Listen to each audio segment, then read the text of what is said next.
Good morning, everybody. This is like a laid-back chamber breakfast. I'm kind of liking it. First off, if you don't know, if you're in business in Ulster County and you don't know Suzanne Holt, you need to get to know her. She's an extraordinary resource here to help. Ladies, Suzanne, raise your hand again so everyone knows who you are.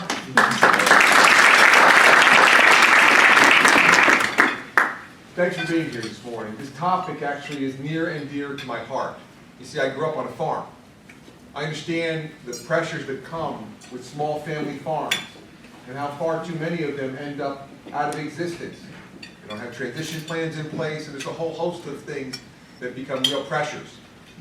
I also know how important having an incredible agricultural community is in Ulster County. Over $500 million and growing.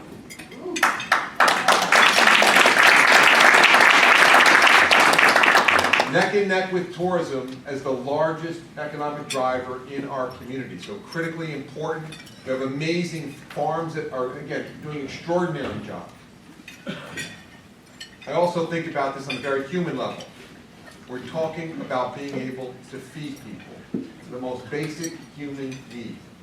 Putting food on the plate of someone who is desperately in need, and all parts of our community.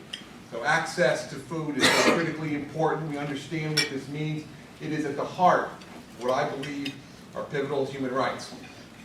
So when we talk about farming and opening up new markets, we talk about how it impacts businesses, and we talk about all of these incredible things that Bob is going to do, I want to say thank you.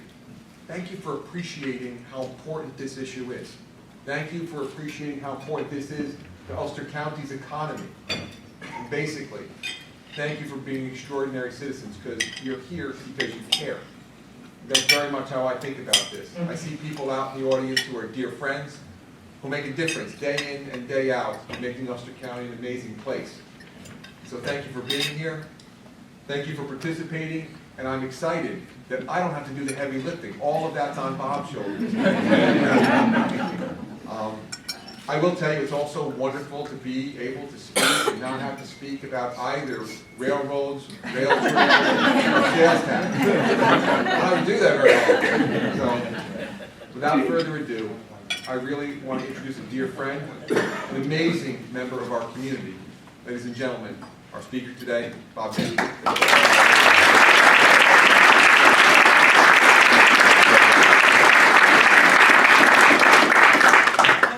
Everybody, can you hear me okay? Hi. So what I'd like to do, we have about an hour, and I thought I would speak for maybe a half hour, and then we could have some questions and answers, and hopefully some conversation. I always like that much better than just sitting there listening to myself talk or somebody else up at the podium talking. So I want to start with a story, because this came to me on the car ride as I was driving in today, and I was thinking about the story of Ulster County, or one of the stories of Ulster County. I came here about a decade ago, and the story that I heard about Ulster County, or one of the main stories, was the story about IBM, right? In spite of all the stories about beautiful nature, all of the resources, all of the amazing people that we have here, there was this story about this major global corporation that had made a home here for years and brought a whole bunch of people, a whole bunch of wealth to the area, and then one day left. And the story about how the county was impacted by that.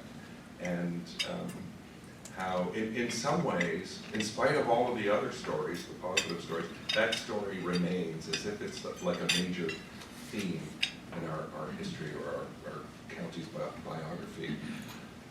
And I'm mindful of the fact that there's one story that I know that's so much older than the IBM story that I feel is really central to who we are. I'm going to tell you about the Hudson Valley Farm Hub in a little while. And when we started that venture, one of the first things we did, we hired a Native American scholar and elder named Evan Pritchard. Some of you may know him, he's at Marist. To tell us the story of our land. And he told us about the first people in this region, the Native Americans, the Lenape tribe. They came here, of course, to fish and to farm, and to hunt. But they chose this area for farming because of the incredible richness of the soil, all the incredible natural resources we have here.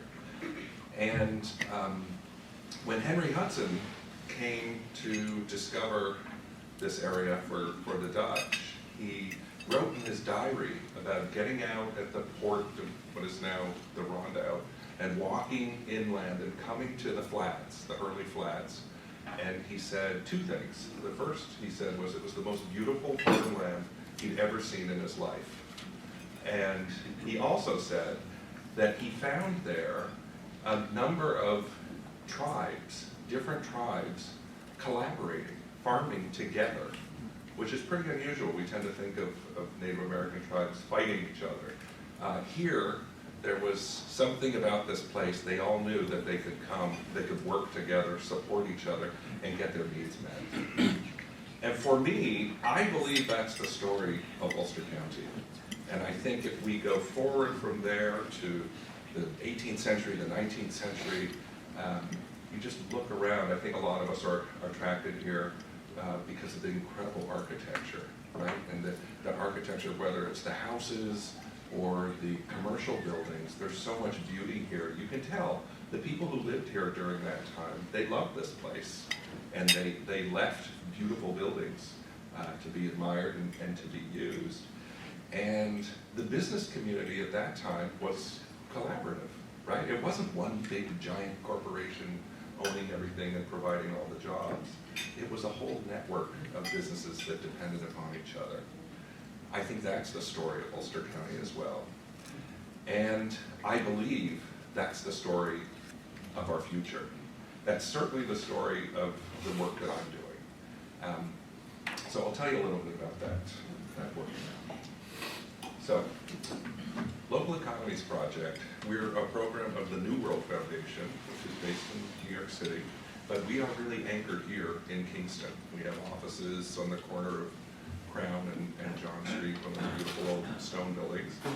By the way, raise your hand if you stop being able to hear me. I tend to wander as I talk. A little louder. A little louder. Okay, thank you. Good. I've learned to do this. Really the genesis of this started, I was the executive director of another foundation called the Novo Foundation, which is one of our partners today.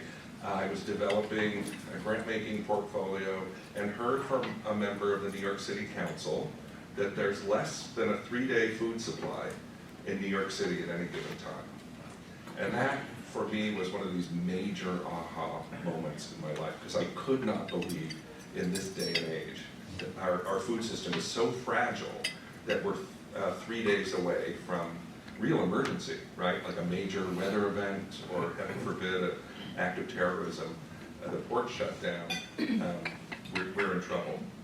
And also that we are totally dependent upon industrial agriculture and global shipping to feed ourselves. And global shipping uses fossil fuels, and you can sort of take it from there in terms of all of the negative impacts of that. Not to mention the style of farming, which by and large doesn't generally create the most nutritious food. So this is the system that we're living in. It was really scary for me. And I later learned it's not just New York City, it's actually Kingston. It's everywhere in this country. We have a global food system, and this is how fragile it is for all of us. So I realized I needed to change what I was doing and really dedicate myself to creating an alternative to the global system that we had, and in the process, hopefully, create and support ways for people to collaborate, both within the food system, but also with other sectors as well. So, Local Economies Project was founded really to address the need for what we call a resilient food system. And resilient to us is both environmentally resilient, farming with nature and not against it, socially resilient.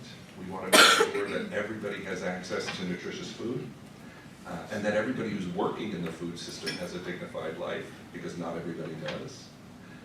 And then obviously economically resilient. It has to work. And we're very clear about what we're up against with the global system, but we believe that change can happen. And frankly, that's one of the reasons that I'm here today, because we want to collaborate with you. We want to collaborate with the business leaders and the nonprofit leaders in Ulster County. So we think of ourselves as a hybrid nonprofit. We're a grant maker. We give away about $3.5 million a year. The bulk of that is here in Ulster County. And I'm happy to see there's a number of folks that we're collaborating with through grant making that are here. We're also a program developer. So the Hudson Valley Farm Hub, which you'll hear about in a bit, is one of our main programs. And we're also a convener. This picture, I love this picture. This is one of our convenings. Some of you were at it up at Mohawk. But I learned early on, my background actually, that my earliest work was as a fundraiser for nonprofits. And anybody who's done fundraising knows that until people really get to know you and trust you, they don't want to return your phone calls because they're afraid that you're going to ask them to give money. And you know, if you're good at it, that goes away.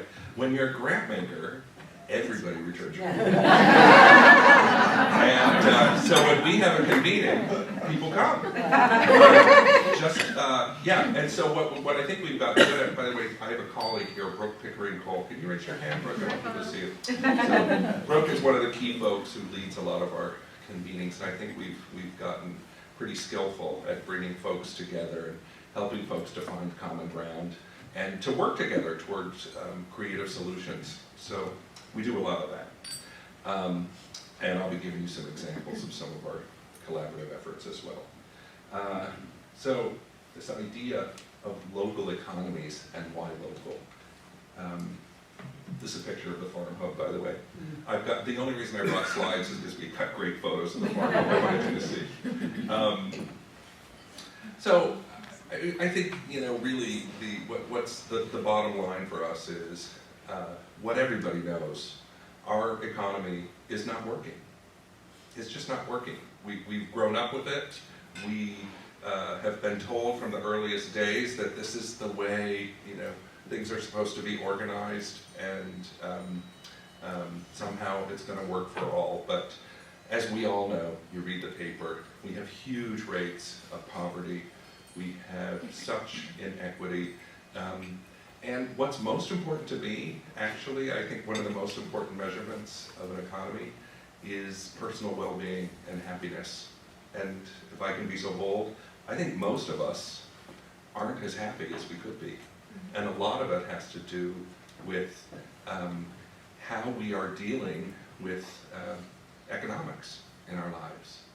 So I always look for alternatives. I also always look for quotes, and I found this great quote. One of my favorite thinkers is a professor at MIT. His name's Otto Scharmer. Some of you may have heard of him. He's a brilliant, brilliant economist. But out of MIT, Otto wrote, "We live in a moment of disruption, death and rebirth.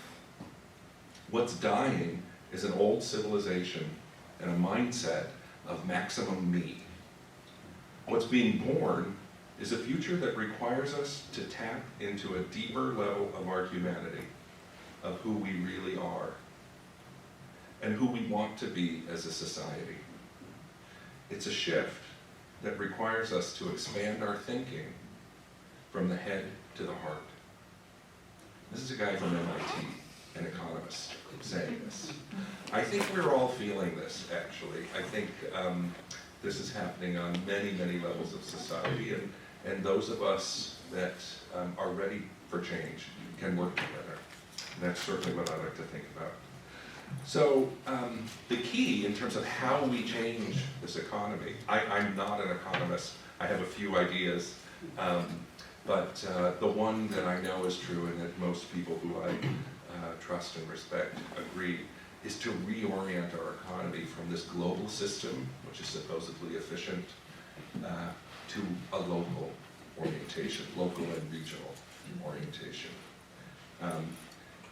Just a few factoids that I've discovered along the way. It's interesting with a focus on local economic development and local job generation. This is from the Harvard Business Review a few years ago.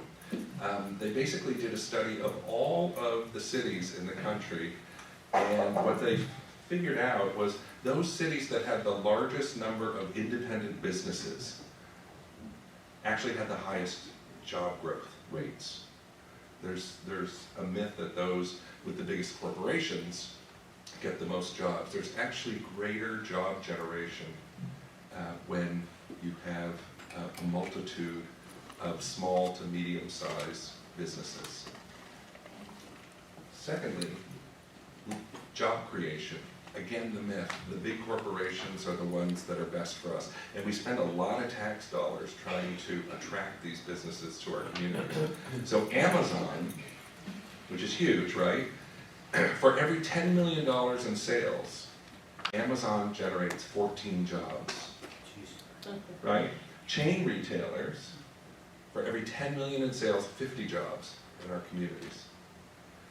Independent retailers, these are the Inquiring Minds bookstores, and we have some represented here today. For every 10 million in sales, those businesses generate 110 jobs. So there's something that we need to look at here in terms of job creation. One other thing, there's a great group, if you don't know it, Rethink Local. Jennifer Schwartz-Berkey is on the board. This is a group, it's a group of business people that are really focused on local independent business.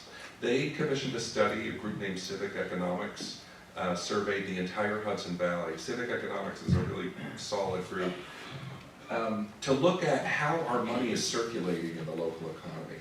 And basically what they came up with, for every dollar you spend at a locally owned business, 58 cents stays in your community. Those business owners use that dollar to pay their help workers and to buy things from other businesses in the area, to make donations, charitable donations, all of that, the ripple effect that comes from that. A chain retailer, and by the way, if there's anybody here from a chain retailer, my apologies. My interest is not in chain retailers. My interest is in independent business. So for those chain retailers, for every dollar spent at Best Buy or one of those places, 14 cents stays in our community.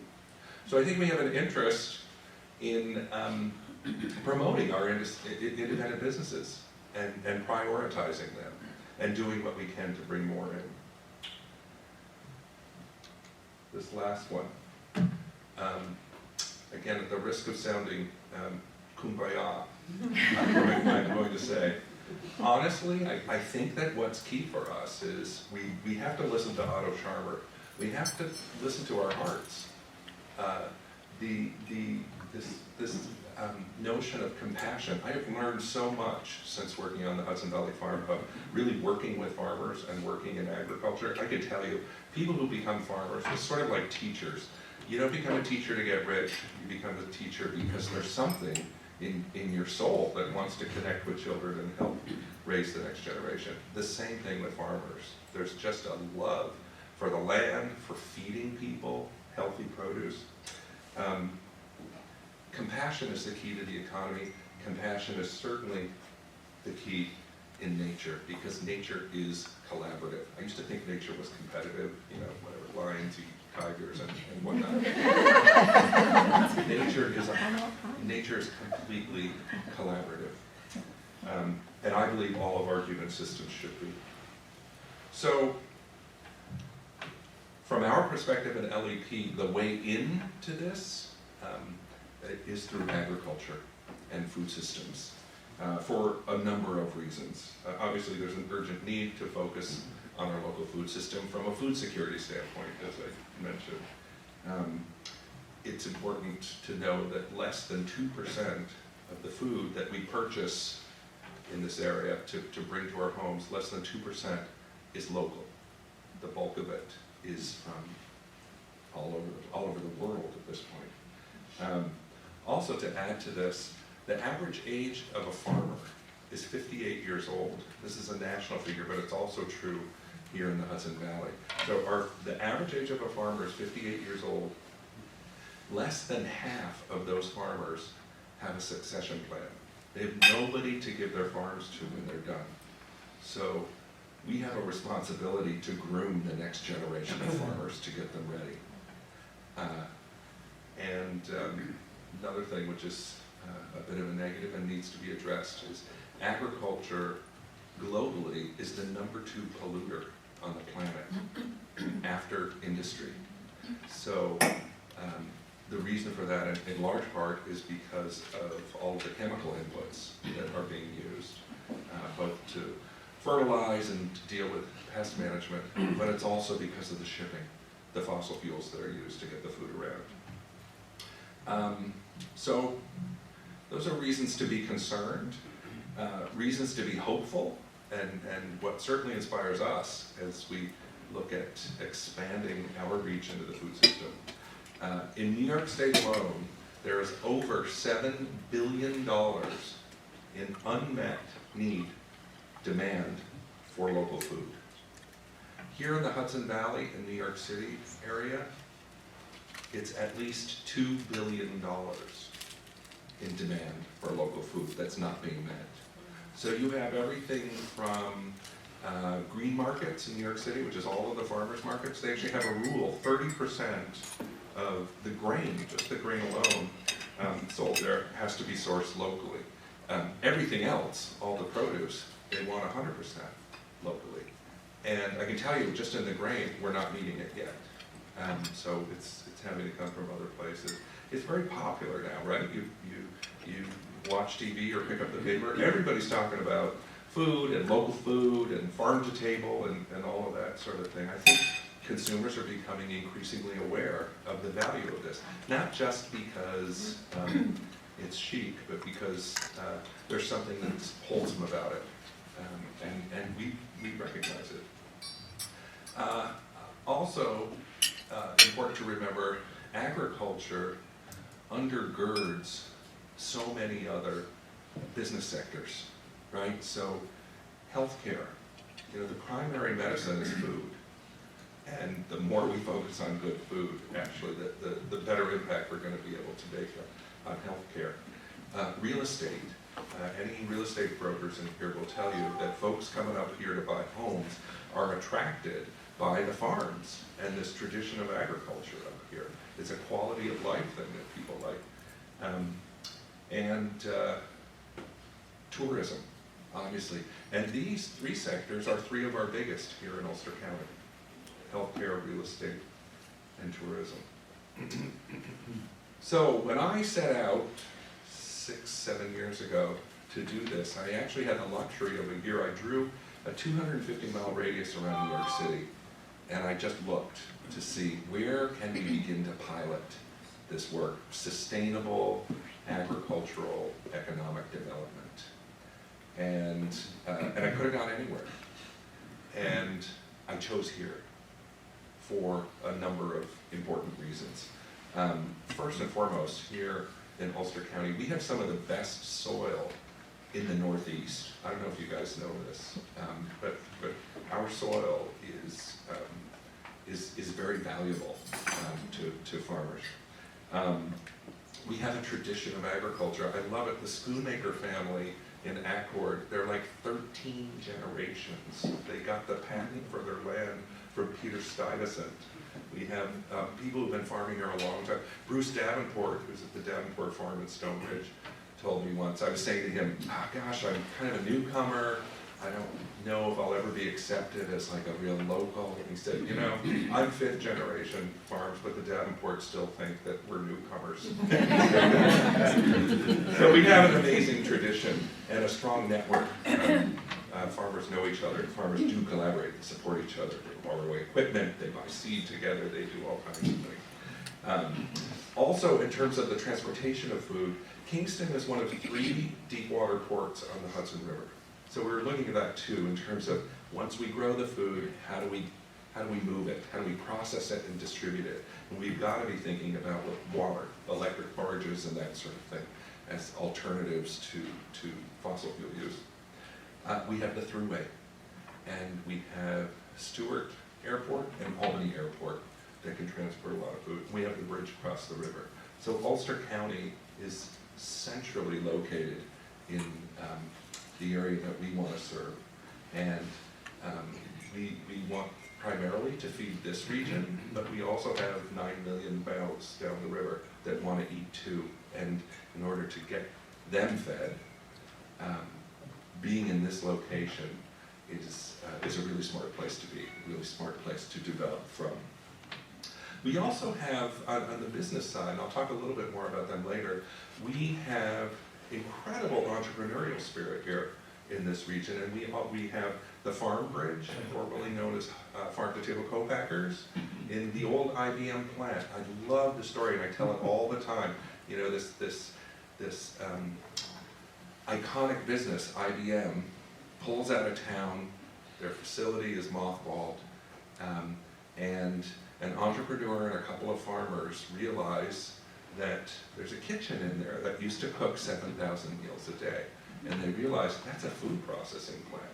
And Jim Highland, who's the head of now the Farm Bridge, went in there, got a lease on it, retrofitted the equipment. If you have not been to the Farm Bridge yet, you really should treat yourself, because what they did, they took like the commercial washing machine that washed all the trays for the employees, and they retrofitted it, and now it's a vegetable washer. And it got USDA certification. So they tinkered with everything, and now they're processing tons of food. And as farmers will tell you, we've had 3 100-year storms in the last 7 years around here. And the rule from the USDA, if your field floods, you have 2 hours to pull the vegetables out of it. Otherwise, everything has to be scrapped. So farmers were pulling their stuff, and Jim from the Farm Bridge was taking it all. He was freezing it. He actually said, I don't have money to pay you, but we'll turn your cucumbers into pickles, and you know, we'll make money, we'll figure it out later. And many farmers will tell you the Farm Bridge saved them during these times. So we have a business like that here operating in the shell of the old IBM factory. I think it's a wonderful metaphor. Hudson Valley Harvest is another great business. They're buying from local farmers. They're being very careful in their labeling. They say what farm it came from, how many food miles it traveled to get to the consumer, and they're selling across the eastern part of New York, of the country. Field Goods, another online CSA. If you don't know Field Goods, you should check them out. So there's a number of businesses that are growing here. Again, it's this old spirit of collaboration from way, way past that's still showing up today. And so there's really a lot of positive things going on here. In terms of challenges, just to go back to that for a little bit, it's important to note 1 in 5 people in Ulster County is what's called food insecure. So what that means is they can't count on 3 meals a day the way most of us in this room can. And for school children, it's actually a little higher. So to think that in our midst, there are school children who are relying on free breakfast and free lunch, which they get at school, who can't count on a dinner every night. I mean, it's something I think we all have a responsibility to look at. It's also true in Ulster County, while 30% of our land is conserved, which is extraordinary. I mean, this is one of the highest rates of land conservation in the country. We've also lost a good deal of our farms over the last 30 years. It's about 30% of our farms have closed, in large part because they're competing against a global system that's stacked against them. And our government is subsidizing the large kind of industrial farms that are putting our family farms out of business. So we got to look at that too. Farm Hub, another beautiful picture. So really the Farm Hub was purchased a couple of years ago because we knew we needed a center. We needed a place for education, research, and demonstration. This notion of the farmer population getting older and no one to replace them, we know we need to train the next generation of growers. We focus on what we call ecological farming. Ecological means that you're on a continuum reducing your reliance on chemical inputs and working increasingly with nature. So working toward organic or better. And what we have to do, we know, is we have to prove the viability that of ecological farming in this region, right? Where we have expensive land and other kinds of development pressures. We needed a place where we could prove that this works. So that's really what the hub, in its essence, is about, kind of smart farming and proving that that's viable. So we have, and it's also farming at scale. This is also important. All farms are important. I have a little garden in my backyard, that's important. But really, if we're going to feed ourselves, we need to be farming at a scale that allows our farmers to sell to the wholesale markets. This is another thing that distinguishes our program. Wholesale market is where grocery stores buy their food. It's where public schools and hospitals and universities buy their food.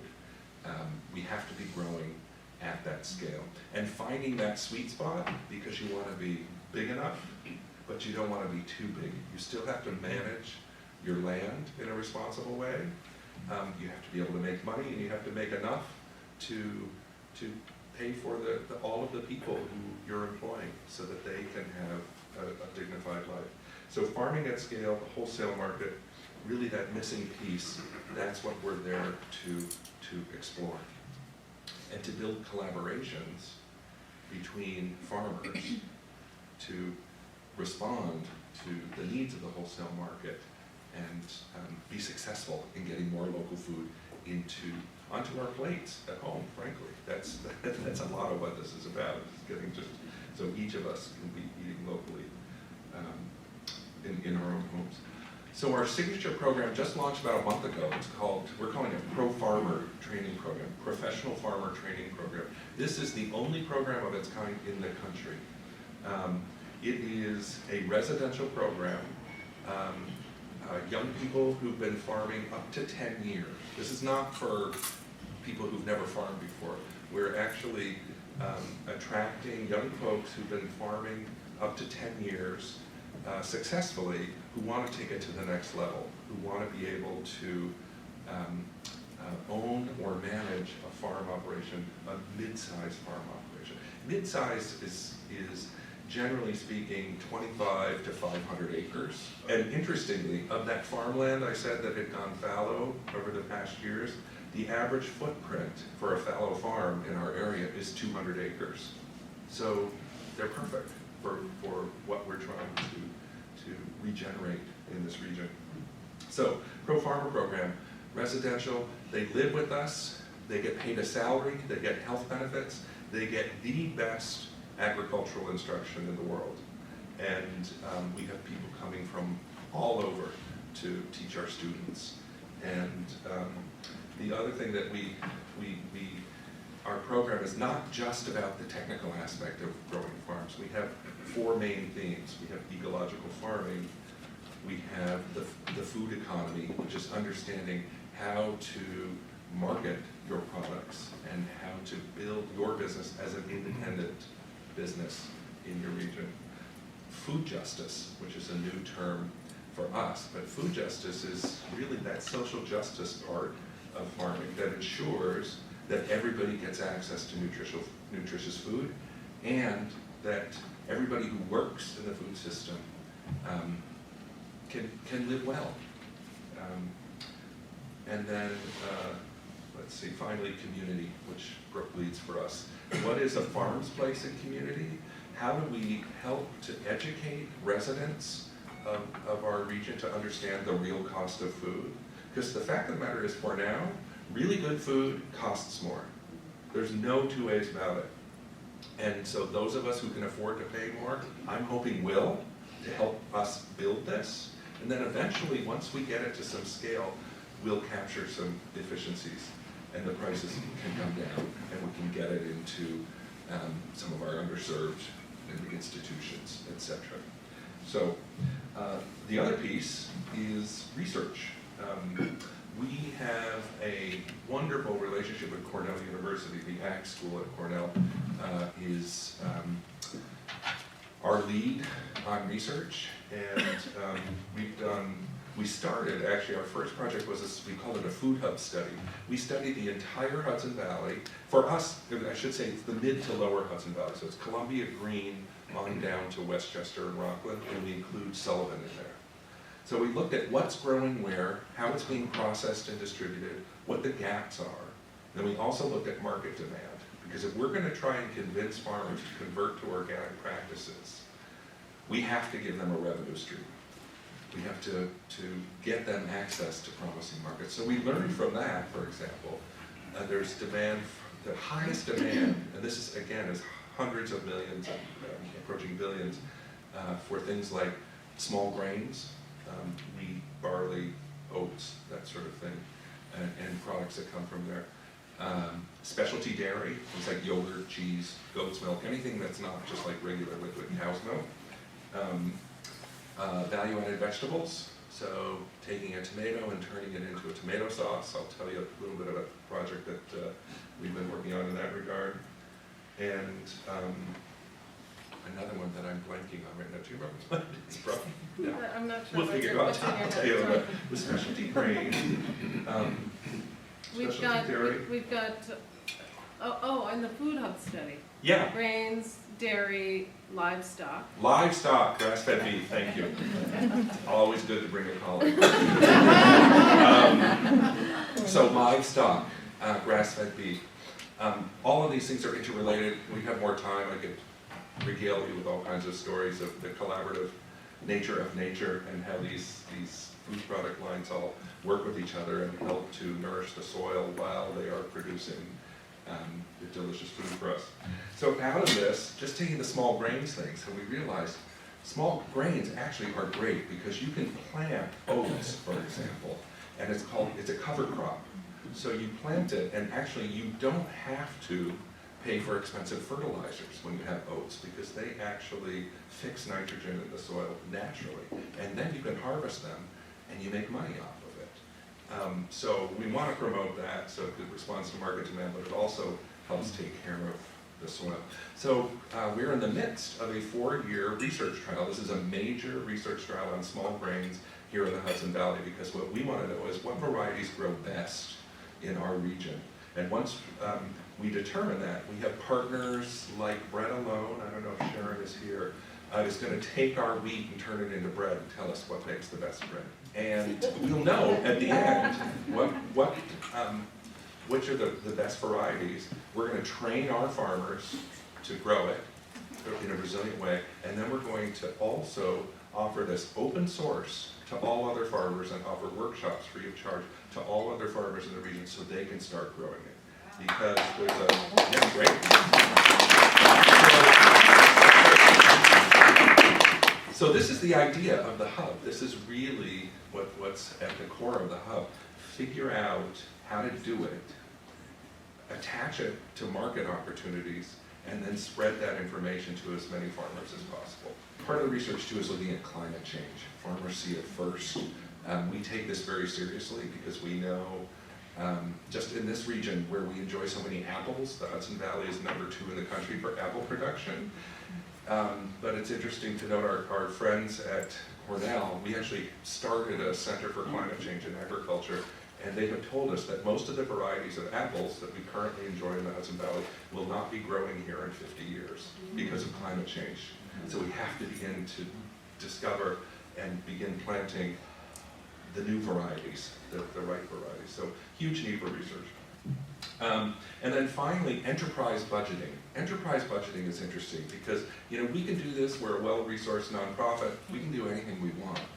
It's not worth beans if it's not applicable to the average farmer's experience.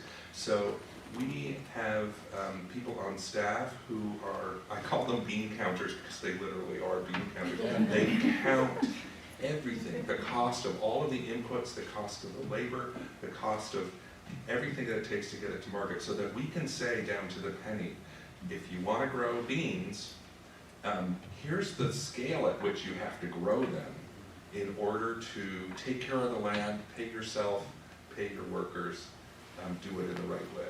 So enterprise budgeting allows us to do that. So it helps us with our storytelling.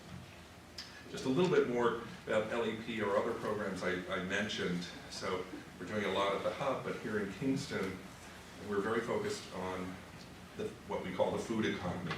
So working with processors, distributors, government people on ways to get more of our food from our farms onto plates. The food justice work I mentioned, and the community work, which is really our way of trying to be good neighbors and good stewards, and making sure that everybody else realizes how central this is to our quality of life here. So, you might be asking, what can Ulster County do about this? And I have a few suggestions for you. The first thing, it sounds simple, but I really mean this, those of us who can afford to buy local should buy local. I know how easy it is to run to Lowe's to buy something, but if you can get it at your local True Value store, get it at your local True Value store. It's so easy to run to Hannaford's, and I do it myself. I'm not perfect myself, but when I can, I go to the Davenport Farm Stand or Spoonmakers, or the Farm Hub's Farm Stand, which is opening middle of June. So buying local. The other thing is, for those folks who are here from county government and sort of village government, local procurement policies. There's actually rules around, usually with government purchasing, you have to get bids, the lowest bid gets it. A lot of times, a local farmer can't compete with Cisco or Aramark or one of these big food companies. But there are states like Massachusetts that have a differential whereby if you are local and you're within 10% of the lowest bidder, you get the bid. Because they understand the local person getting that money is going to keep 58 cents of every dollar in the community versus Aramark or Cisco, who are going to take, put 14 cents in.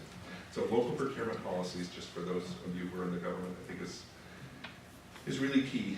Also, prioritizing our investment dollars, those of you that are here from banks and investment firms, and even individually, investing in our local companies that are building our food system, places like the Farm Bridge and Hudson Valley Harvest, the Kingston Food Exchange, this venture that's going into the old Woolworths on Wall Street, they're looking for investment dollars.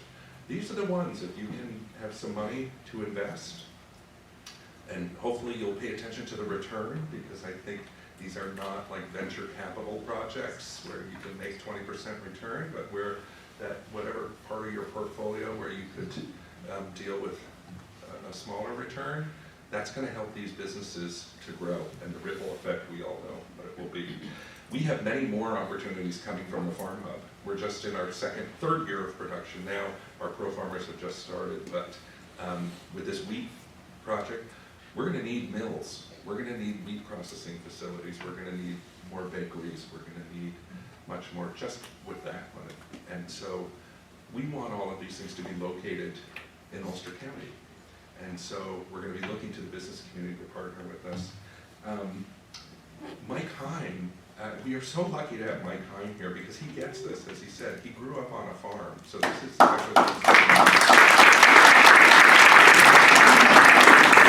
he's already made a commitment. He's come out publicly saying he wants Ulster County to be the healthiest county in New York State. A big part of that is the food, and he gets it. So we need to support him.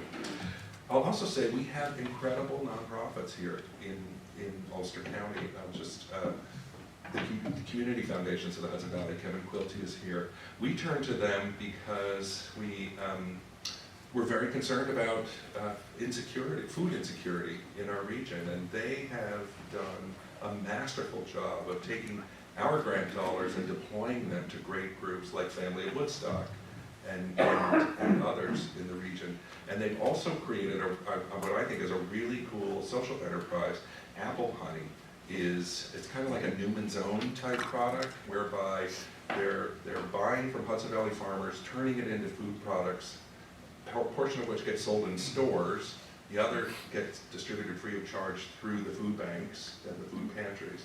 And those that are sold in stores create a revenue stream so that this model can continue and expand. And that's our community foundations. And if you're inclined toward charitable donations, I encourage you to look at them because they're really doing amazing work. Wild Earth is another one. I love Wild Earth. If you guys don't know Wild Earth, you should know Wild Earth because this person on city council who told me years ago that there's only a 3-day food supply, I said, how do we make a sustainable food supply?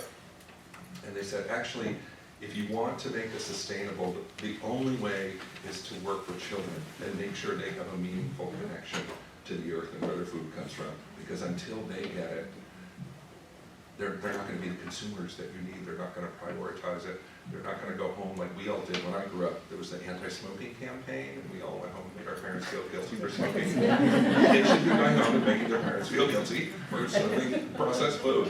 I know that's not your mission, but Oh, we'll change it, Bob. yeah. So we have to shift the paradigm. That's really what I'm saying. We're all operating under an old story that actually doesn't fit us anymore, and we can create a new story. And our current financial culture is the same as the agricultural culture. It's one of extraction. It's how much can I get for myself, and not really caring about the impact of that on others. And so that needs to shift, and I know we can do it. I'm going to just flash a couple of these businesses. These are just some groups I think you should have on your radar. All of this is jobs, and they're local jobs, and they're the kind of jobs that we are looking for. So I encourage all of you to check us out, come visit us, check out our website, and we'll stay connected. Thank you very much.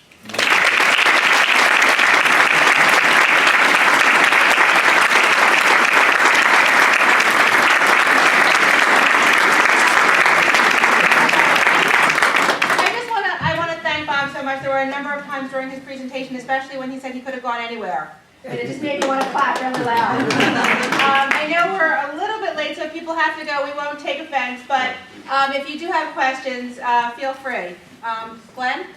Yeah, I have a question and a comment. I was recently on a roof of a building in Brooklyn, supposedly looking at the Manhattan skyline, and what I was distracted by was agriculture. Yeah. And I'm wondering if you've seen any studies about the use of flat roofs in New York in terms of whether that would have any real appreciative impact on food security in the city. That's my question, and my comment is I agree with you that Ulster County geographically is in a great spot. You mentioned the 2 airports, but I would suggest in terms of moving food efficiently, we have a very underutilized transportation corridor, and that's the Hudson River. Right.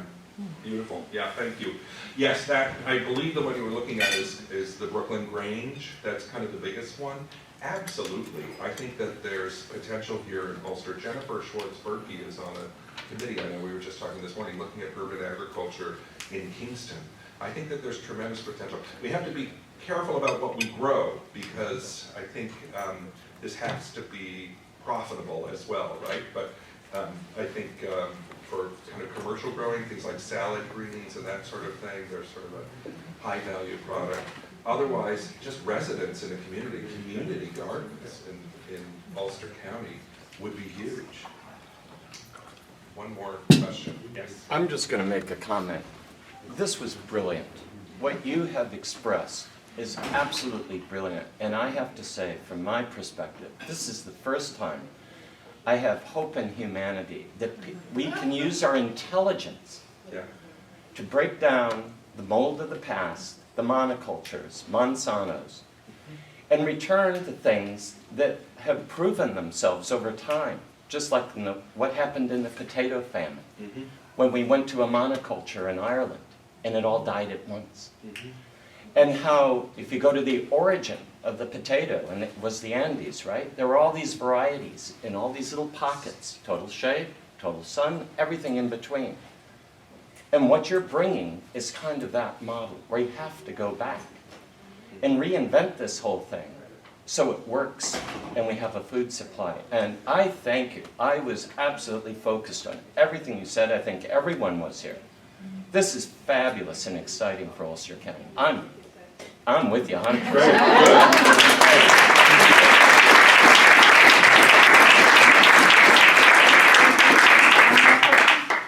Yeah.